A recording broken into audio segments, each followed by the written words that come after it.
Peace and blessings, everyone. Welcome back to my channel, Queen Osset here. Today we're going to do a walkthrough of a new oracle deck that has come across my way. I love almost everything Alana Fairchild, so of course, when I heard about this deck, I was very curious to see what this was about. It's called the White Light Oracle, and it encourages you to enter the luminous heart of the sacred. She says here on the back of the guidebook that the doorway to the sacred is found within the heart. From the heart, we connect with and nourish and develop our soul. Your soul is your unique inner being. It is a part of you which lives many lifetimes and grows spiritually through countless experiences. Your soul may have lived on worlds other than Earth, perhaps on various stars, and certainly in the spiritual worlds between lifetimes. Yet it is meant to be here now, helping to bring light to our planet for the benefit of many in need. So, this deck is comprised of 44 cards. She says on the back here, you have a light within you. Trust in that light and in your own courage. The light is strong enough to guide, support, and empower you to fulfill your sacred purpose of healing and soulful manifestation.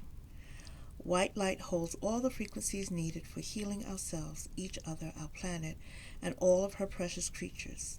It is divine medicine for the soul, empowering the heart, clarifying the mind, and awakening higher consciousness.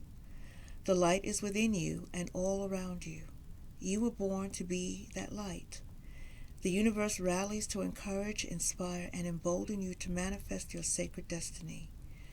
This 44-card and guidebook set features luminous imagery from visionary artist A.Andrew Gonzalez and enlightening messages with signature healing processes from bestselling author Alana Fairchild to help you integrate the loving soul medicine of white light. Take your journey with complete trust, enjoying the divine beauty of your path, and knowing the light is always with you, revealing the way. So it's typical Blue Angel production. The box is matte. Of course, it has the thumb cutouts. There's some of the imagery on the back. The guidebook is, Alana and her guidebooks. It's thick. It's a thick one. Okay. You have several pages before you even get to the card meanings. I went through this. Let's see what we get here. So, 44 pages before you get to the card meanings. I went through and I highlighted some key areas and such. About connecting to spirit and white being the ultimate, what does she say here? I'm not going to read this upside down. When we are in darkness, we have a greater need of the light. When we are weary from struggle and suffering, we have more need of rest. And sometimes we may feel confused about how to respond to negativity in ourselves and in our world. The white light, access from our hearts and soul, holds the spiritual guidance and healing we need to find our way. She says, when we connect with spirit from the heart, we live in connection with the sacred and experience the deep beauty and spiritual mystery of life. We feel heard and held even when things are tough. We know that somehow we are going to get through it, and even more surprisingly, we trust that something good will come of it. As I said, I've always admired Alana Fairchild's work. The only deck that I did not appreciate, and I'm going to say that, is that white, I'm looking at something here, Lightworkers Oracle deck.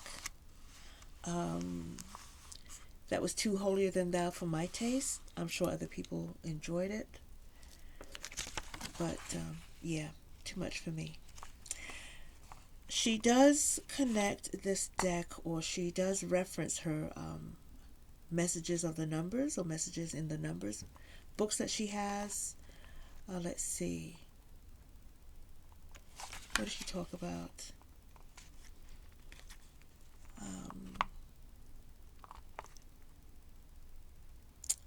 She says something here.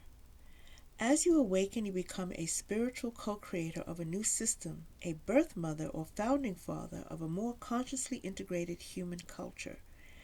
But ego doesn't want love to thrive on earth. It wants to dominate and control, which is the opposite of what spiritual awakening is about. Anyone who tries to exploit dysfunctional systems for ego gain will resist the demise of their fear-ridden feeding ground like a cockroach scuttling away when the light is switched on. Even if your intention is to set the roach free with a Tupperware container and a piece of cardboard as a compassionate relocation device. So we need some spiritual street smarts to be wise to what's happening. To play smarter, we learn to connect with and rely upon the light, not only for the delight and beauty this brings us, but for the strength and wisdom it offers us to deal with the darkness without losing connection to our innate inner joy.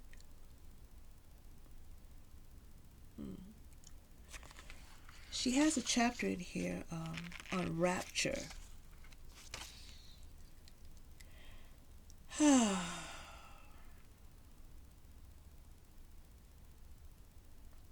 Rapture is the light side of the sacred. It is uplifting and powerfully transformative. It helps a release from a place of light rather than from the darkness of defeat or despair. However, the soul is not necessarily meant to be in constant rapture. While the angelic seraphim can manage it, the more human amongst us have a different spiritual path. When we are in sacred space, connected to our heart and soul, we encounter what we need so we can heal and grow. We cannot predict what we will find, but we can be sure it is authentic and ultimately helpful. We find courage and learn to be confident in the face of whatever life brings our way because we have it within us to move through those situations. The sacred offers us precious gifts, whether they be through a sunny day or a wild storm in our soul.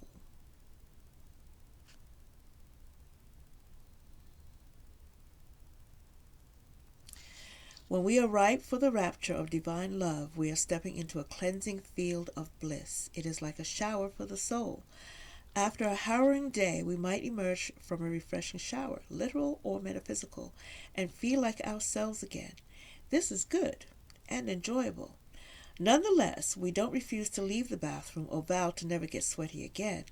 We still engage in a frenzied session of dance or deeply challenging yoga practice, or get grubby in the garden or the kitchen. We know the cleaning power of the shower will be there for us when needed. So it is with the blissful side of the sacred, such as rapture. If we believe the spiritual high of sacred ecstasy is better than the authentic honoring of our wounds, we will have missed the purpose of rapturous experience. It empowers us to do and be.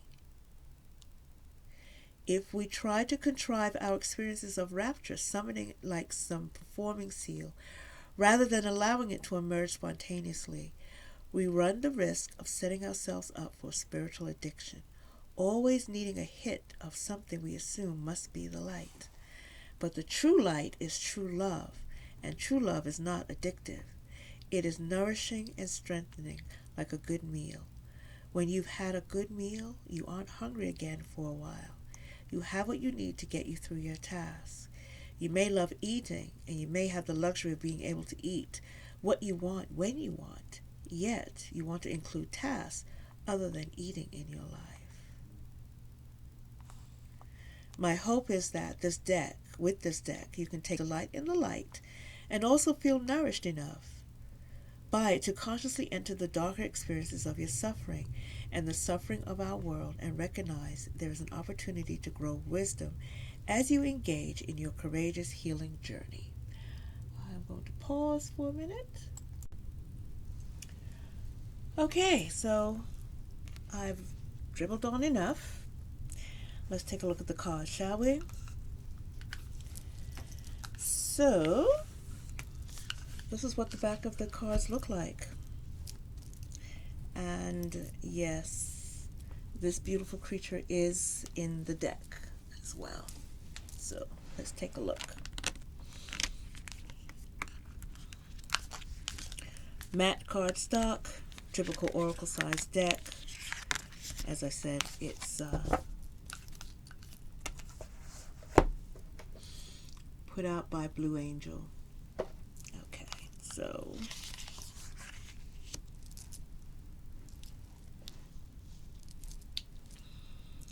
Magnetism of Eros, Cupio Dissolvi. I hope that's not too bright. It really is bright here. If I hold it up.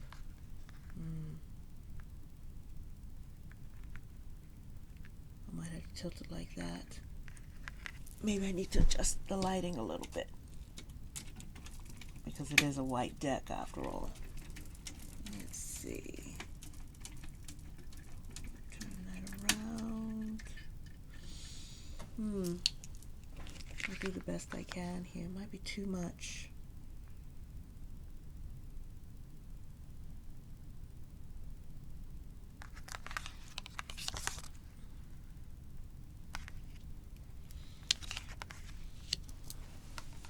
Okay.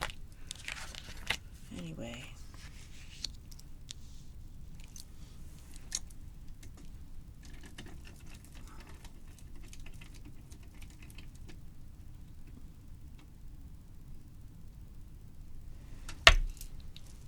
See if that works. Anapausis, Queen of the Magus,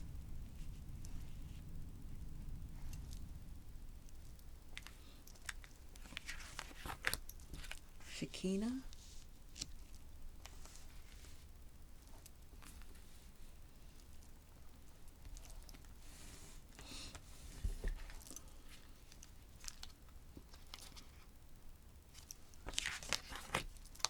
Seven Blessings of Eve,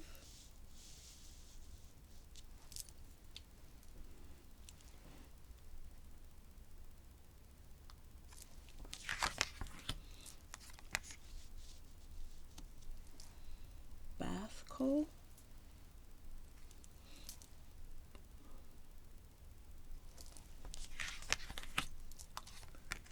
Daikini of Infinite Light,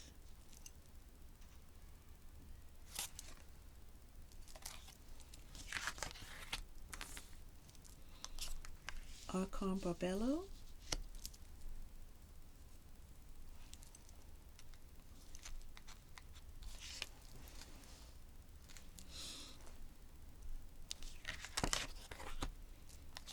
Sacred Scar,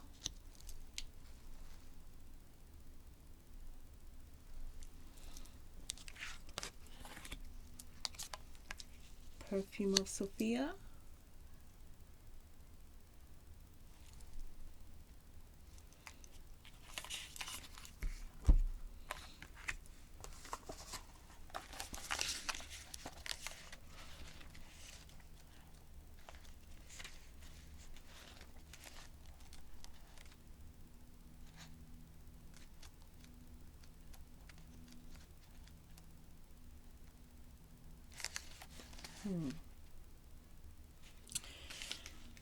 You will be able to sense the best timing and approach to take to create space for healing and resolution. Connect to your body and ground yourself in the here and now with body-friendly practices.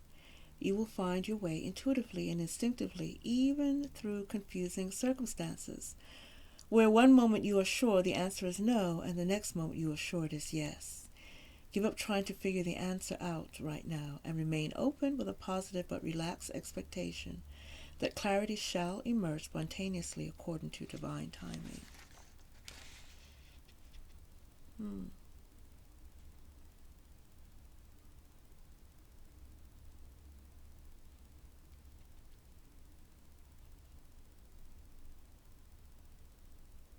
Let's see. The oracle of the perfume of Sophia asks you to trust your nose. The spiritual symbolism of the ability to smell is the capacity for discernment. In the words of Juliet in Romeo and Juliet, a rose by any other name would still smell as sweet. Okay. Then we have Bastet. Bastet.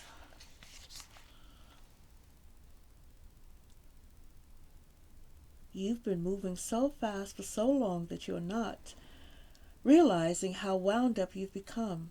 Gently unwind now to drop into a deeper, slower, healing rhythm, and you will restore your body, mind, and soul.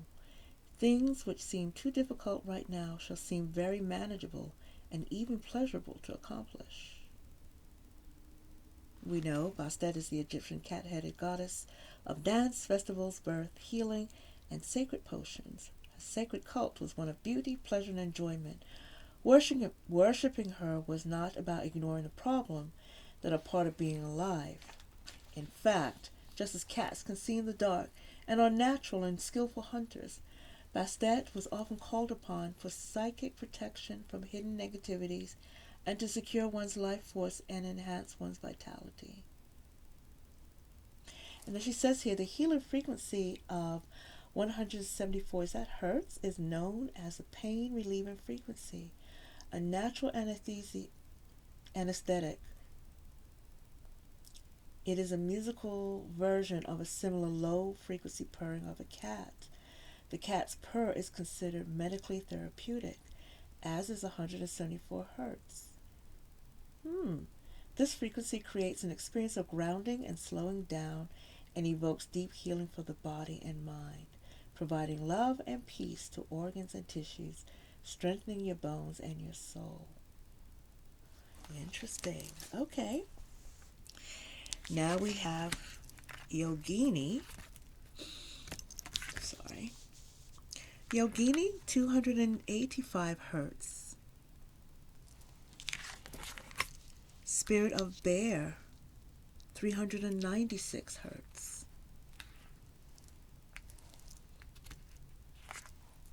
The frequencies seem to be increasing. The Sun of 417 hertz.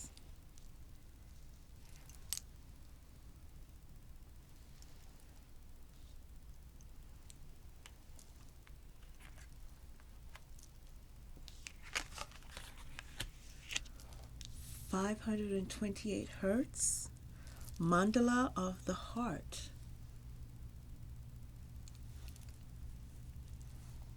Interesting. Tantra of 639 hertz.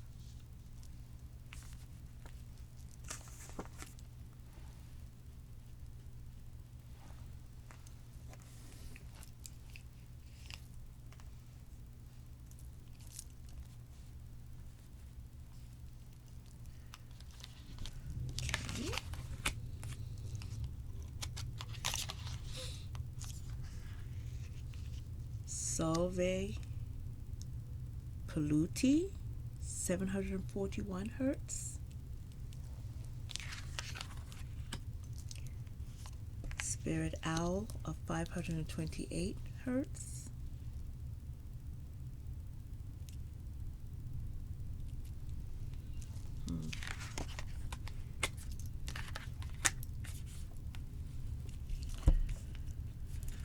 Seraph of 936 hertz.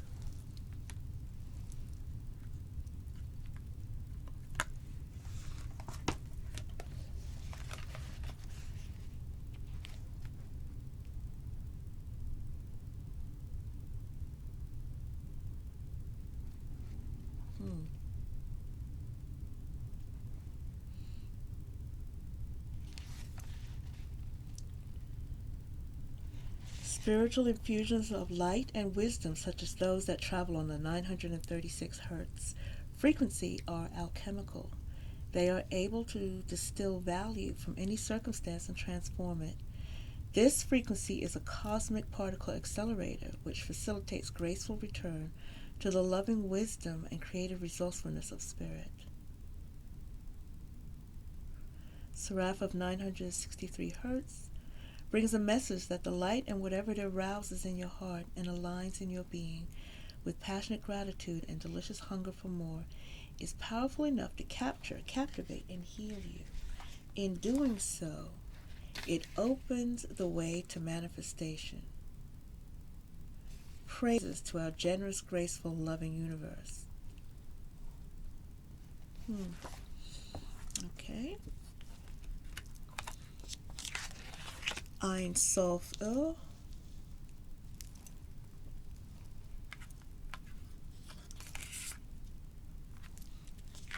course, we all want to know about this gorgeous creature. Beta of Spirit Wolf. Can you see the green eyes there? I hope.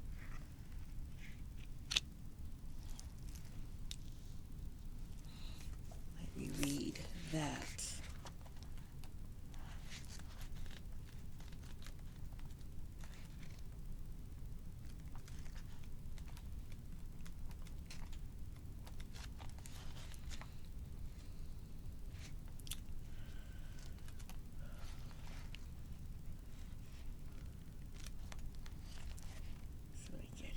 Okay. Give yourself enough rest. Only then will you be able to ground yourself enough to cultivate focus and motivation to fulfill your path. You will find a way through any tricky situation as you tune into your intuition and trust your own timing. From times of change and uncertainty comes confidence, love, and resilience. Embrace transition. Commit to your task and stay focused, but be flexible in your approach. You have the skill to intuitively handle any issue. Spirit Wolf guides us skillfully through transition and uncertainty. He enhances instinct, intuition, and presence so we can sense and avoid possible sabotage or traps and intelligently and safely find our way around them. Spirit Wolf tunes us into our instincts without creating paranoia or hyperarousal. This is the medicine of awareness and engagement that comes from tuning in without fear, rather than from defensiveness, suspicion, and building walls against life. Beta of Spirit Wolf brings the message that your resourcefulness and capacity to meet your needs is greater than you realize. We have it within us to engage all situations with courage and willingness. We will always find a way through. Interesting. Okay. Alpha of, I want to say this is Alcycone.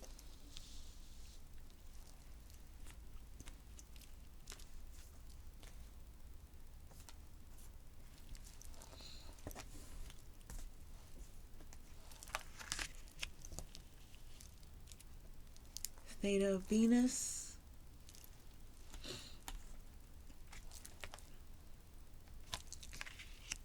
Deer of Delta.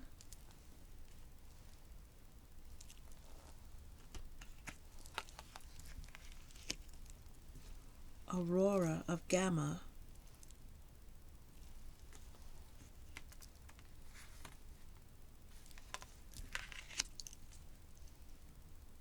Epsilon modulation.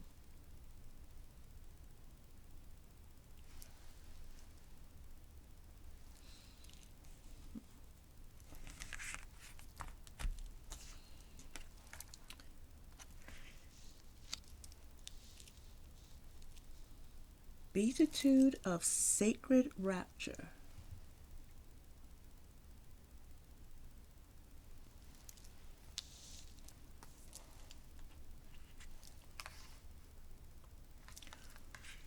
Vulva of Sadir.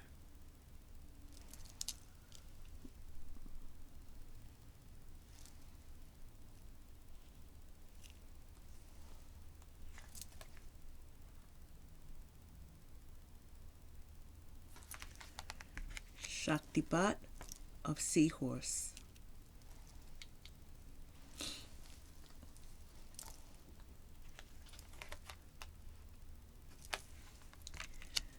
Lasya of Parvati.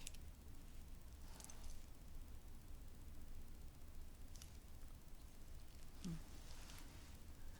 think I would have preferred my Parvati to be a bit more Asian looking. Okay.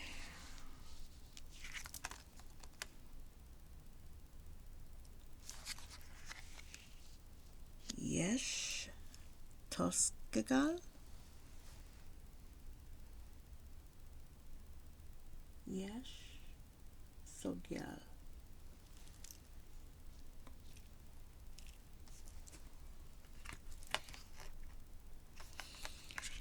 Sacrament of Extreme Unction.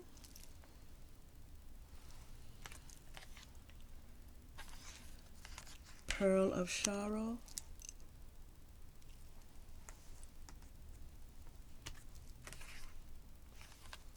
Telepathy of Terra Mater.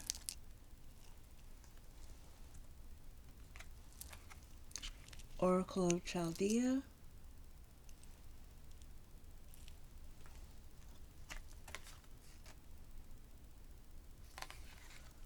Varapatra.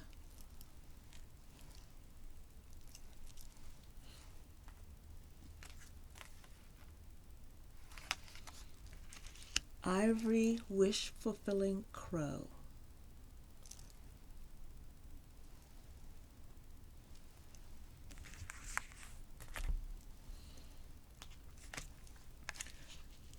Sovereign Queen Maeve.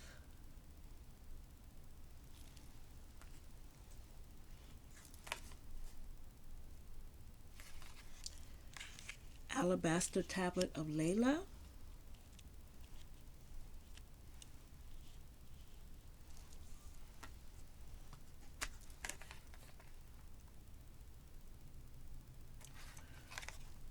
Garuda Superna.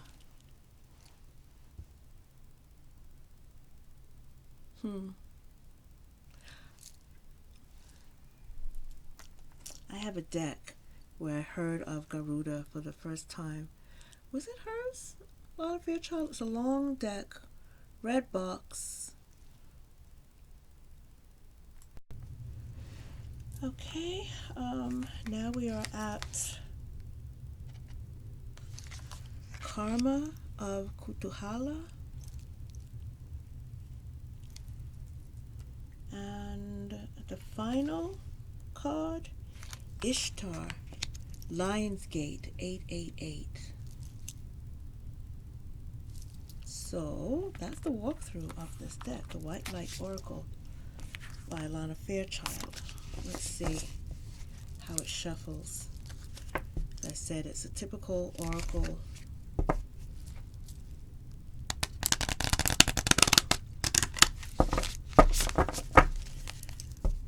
Size deck.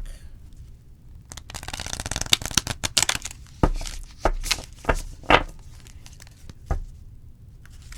let's see what we have here.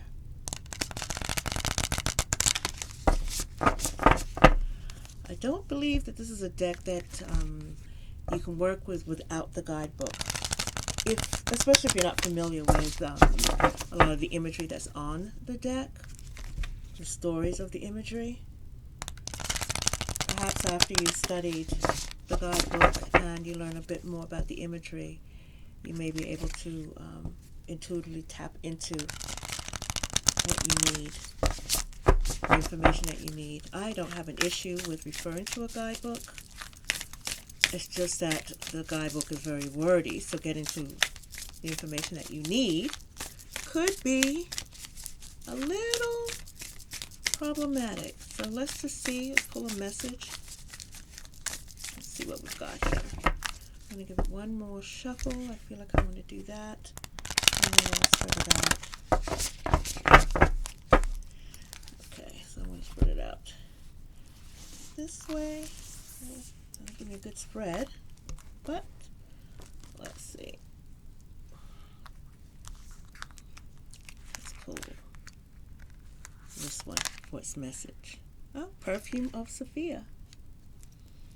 Didn't I read that earlier? Well, that's your message. Card number 12. See if there's anything I did not read. It says here, you will be able to sense the best timing and approach to take. Create space for healing and resolution. Connect with your body and ground. Yes? Give up trying to figure out the answer right now and remain open with positive but relaxed expectation that clarity shall emerge spontaneously with divine timing. So for those of you who've got a lot on your mind and you've got a lot of things you're trying to figure out and get answers to, especially with the holiday season, so much going on, maybe just take this as a word of advice to just slow down for a bit, relax into the process, that the answers will come to you in the right timing. Let's see.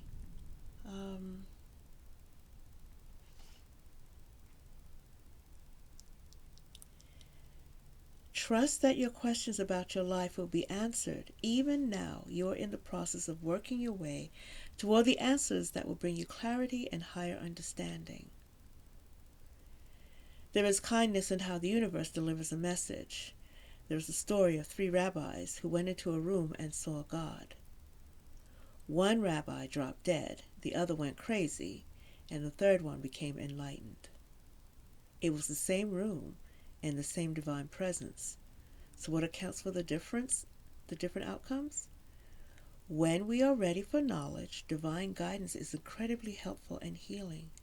However, we may need certain experiences to become ready. There is as much grace in veiling a truth as in revealing it.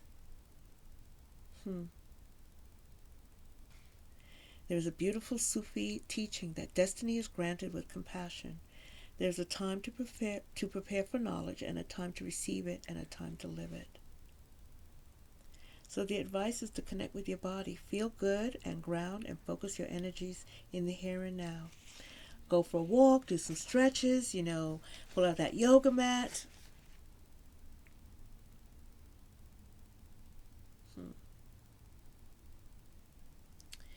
If you're pushing for a resolution, an answer, an understanding before it is time for you to know, you will feel frustrated.